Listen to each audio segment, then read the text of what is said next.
42nd District Court is now in session with the Honorable Judge Sabrina Johnson presiding. Good morning, everyone. Please be seated. Good morning,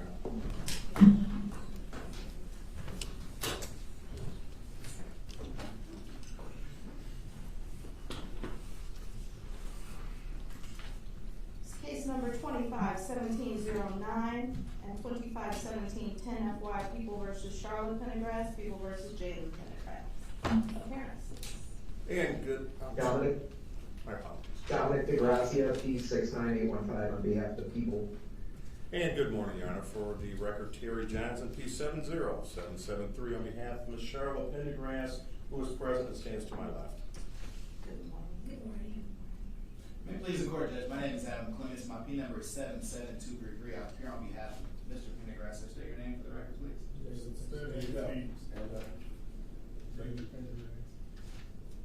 Good morning, everyone.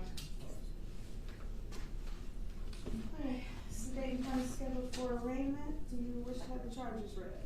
Mr. Johnson. Your Honor, for purposes of arraignment, we'll waive formal reading on behalf of Ms. Pendergrass, and we'd like to enter a plea of, ask court to enter a plea of not guilty. Very well.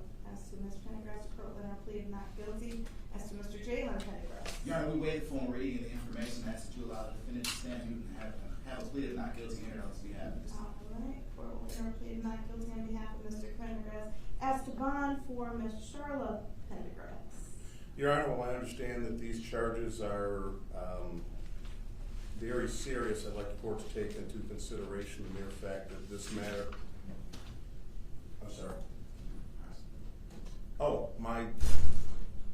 Your Honor, I'm sorry, I'm normally used to a prosecutor being in the courtroom.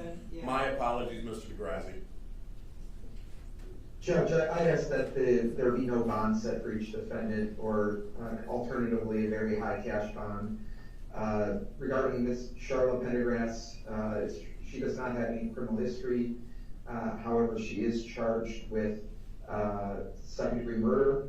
And I think, more importantly for bond purposes, this is a case where the evidence, I believe, will be abundant that both defendants, but particularly Ms. Charla Pendergrass, engaged in a extended campaign to lie to the police, lie to law enforcement to cover up her actions.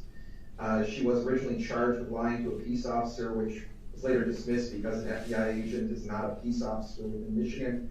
But the point is that Ms. Charla Pendergrass, I don't believe, can be trusted to follow the orders of the court. She has shown in the past her willingness to be deceptive, to be untrustworthy, and given the serious nature of these charges and the circumstances behind the actual crime itself, I'm asking that there be no bond for Ms. Charla Pendergrass, or alternatively a very high cash bond. Mr. Johnson, do you wish to respond?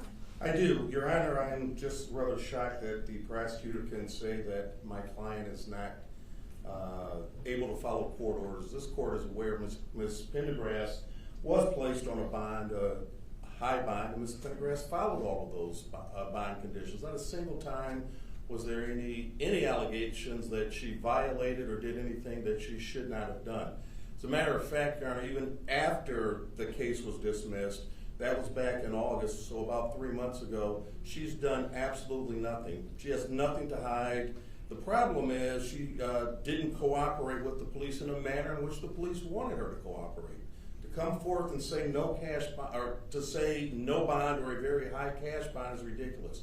She is not a flight risk. She's been here at every single court event, and I would ask that if the court sets a bond, that it be a reasonable bond. Again, based upon her actions that this court has saw, not the allegations that have been put forth by the people. Thank you very much. Would the court like me to address Mr. Jalen Pendergrass? In just 1 second, I had just a couple of questions. Where does she work? She's a caregiver, Your Honor. To someone who lives in the home? No, Your Honor.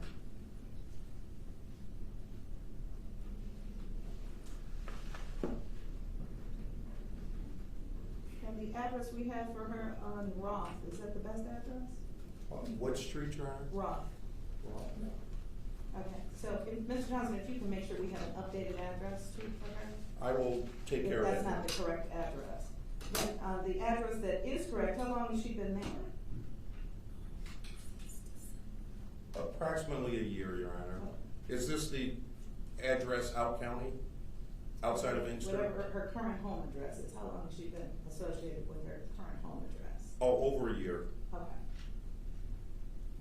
All right, court, in consideration of the charges, in consideration of public safety, and I am concerned about the charges that include tampering with evidence and or allegations of not being cooperative with the police. The court is going to set the bond at $5 million cash.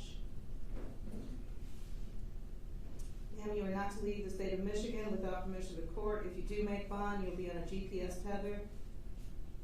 You may not be in possession of any weapons, ammunition, drugs, or alcohol, and you can have a seat for the moment. Mr. DeGrassi, as to Mr. Jalen Pendergrass.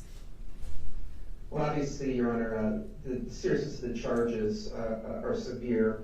I would ask for no bond or very high cash bond, but in Mr. Pendergrass specifically, he again, like his mother, showed a willingness to lie to police and to deceive police. But more than that, he is presently charged in Oakland County with making a false report of a felony.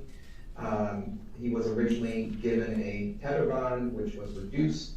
And since that bond was reduced, it's my understanding that the defendant has recently been arrested under suspicion of operating while intoxicated. Now, it's my understanding he hasn't been charged with that crime, but he's at least has had police contact while he's been on bond in a pending case in Oakland County. So for those reasons, Your Honor, I again ask for no bond or a very high cash bond. Ms. Clements? Yes, Judge, what I would say on behalf of Mr. Pendergrass is it's interesting and rich that the prosecutor brings up my client's Oakland County case. Cases which I believe undeniably will be dismissed. The reason why my client's bond was decreased in that particular matter is because the case is in fact so weak. But nonetheless, Judge, I'm in a venue where litigation is underway. We have a motion to dismiss that's pending in that regard, and I think that we'll be successful. But I think what's pointed in this particular case is that in that particular matter, my client was placed on a house arrest tether. During that particular time, he never missed court, he never violated any conditions of his bond. But moreover, and more importantly, as it relates to this investigation, in this case, when did Mr. Pendergrass ever flee the jurisdiction? When did he ever run from law enforcement? When did he ever refuse to come in and meet with them? And it's news to me that he ever provided any false statements. I'm sure Mr. DeGrassi will give you some discovery to that effect, but I've never seen any of that information to suggest that he's provided any false information to law enforcement. So rather than attack a criminal history, the prosecution is asking the court to look at allegations that didn't even lead to a charge as it relates to an OWI.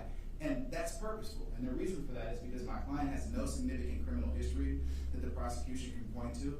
He's been compliant throughout this entire ordeal.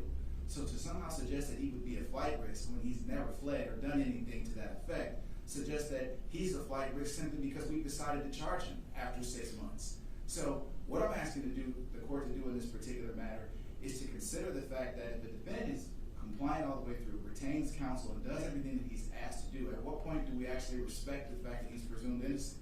I'm asking the court to set bond in this particular matter at $100,000 cash surety. My client can go on house arrest tether. He's not employable right now. We don't have any objection to him being on house arrest, and he's already demonstrated that he can comply.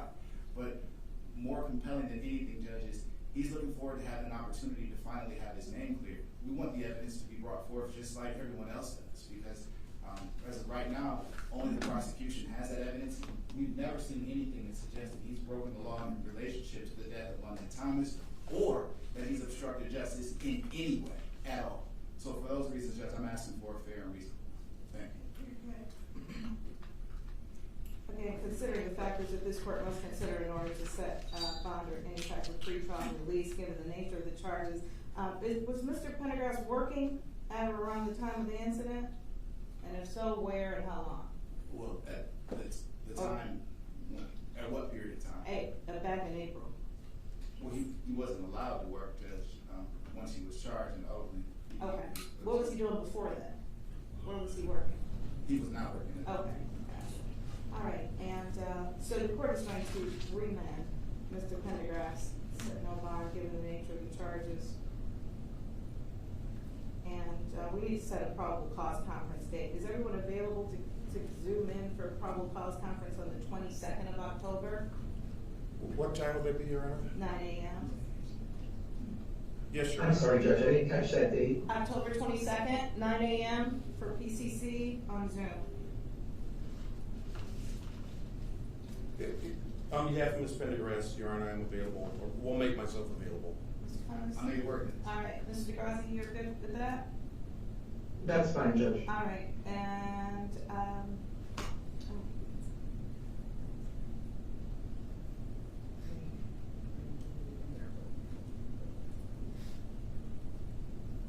we'll set dates of the next year. We'll set exam dates of that. I was gonna try and see if we could pick exam dates, since I have all of you here, and everybody's got a calendar.